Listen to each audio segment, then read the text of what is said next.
મારું નામ બગાભાઈ હીરાભાઈ છે. ગામ બમરાનો વતની છું.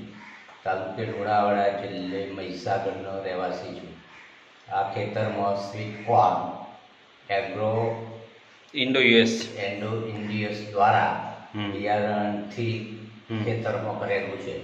ઇન્ડો-યુએસની એ વેરાયટીનું નામ છે હની વેરાયટીનું નામ છે, બરાબર. આ વેરાયટીનું નામ છે હની.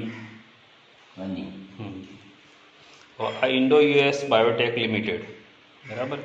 આ અમદાવાદની કંપની છે, બરાબર. આ એના સ્વીટ કોર્ન ડોડા છે. હવે બોલો, તમે એનું છીણ પણ ખાઈ જોયું, બરાબર? તેનું સીન પણ મેં ખાઈ જોયું હા. છે. કેવું લાગ્યું કહો એમ? એકદમ હની જેવું, એકદમ હની જેવું એમ, હની જેવું બરાબર. જે આપણે મધ ખાઈએ છીએ, મધ એના જેવું. હા, એના જેવું આવે છે. અને બીજું એમ કે કાચા તમને ડોડા ખાવા. આજે પણ એના કાચા ડોળા ખાઈ જોયા. એ પણ એટલા બધા સ્વીટ અને મધુર છે કે જેથી કરીને શેકવાની કે શીણ બનાવવાની જરૂર પણ રહેતી નથી.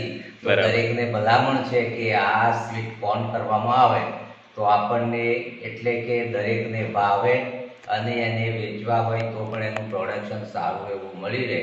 એ સામાન્ય જમીનમાં પણ કરડાનું ખાતર નાખીને થાય છે. બરાબર.